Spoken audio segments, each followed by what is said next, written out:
राम मिथिला आइ हम सब सखी बहन पर ई सब ब्लड डोनेट कर लेलहुँ हैं। हमहूँ दुनू प्राणी से केलहुँ हैं।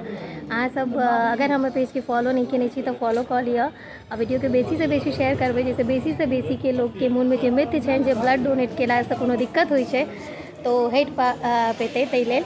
तऽ चलू देखबै छी की सब हमसब केना की कऽ रहल छी। सबसँ पहिले फॉर्म भरि देलिए जाइत देरी, तकर बादमे रूम दिस गेलहुँ तऽ देखलिए जे रूम जतऽ डोनेट होइवला छलै ओतऽ तैयार छलै गाने सब लागि कऽ। तकर बाद उद्घाटन भऽ गेल, सिविल सर्जन सर सेहो आबि गेल छलखिन हेँ आओर सीधा एक नम्बर पर में कियाकि महिला दिवसके उपलक्ष्यमे छलैए तऽ बैसि गेलहुँ हम ब्लड डोनेट करऽ लेल।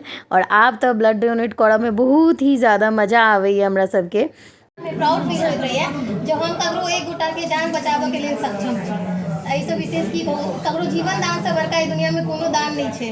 तऽ हमरा लेल इएह बहुत प्राउड चीज है जब हम ककरो जीवन दान देबऽमे सहायता कऽ पाबि रहल छी। से 100 महिला सब गाँवमे बहुत आसान छै, किछु फील नहीं होइ छै, जहन सुई लागै छै तखनो नहि केना निकलि जाइ छै पता नहीं चलै छै। लेकिन ओहिसँ जे छै ने अपना आपमे बहुत कॉन्फिडेंट होइ छै। तऽ रक्तदान जरूर करू जखन मौका हुए। संगे पहिले हम दुनू प्राणी अलग अलग डोनेट करैत रहिए, आब साथे करै छी, ई एकटा बहुत नीक बात अछि। और आइ हमसब आधा महिला आधा पुरुष टोटल मिलाकऽ 30 यूनिट ब्लड डोनेट केलिए और संगे हमरा सबके सम्मान भेटल सुंदर सनके कप जाहिपर में संस्थाके सिंबल बनायल छलैए। तकर बाद हमर सबके संस्थापिकाके सेहो सम्मान भेलनि कियाकि बहुत दूरसँ आयल छलिए। और एहि तरहक रहल आइके दिन। अहाँ सबके वीडियो केहन लागल जरूर कहब।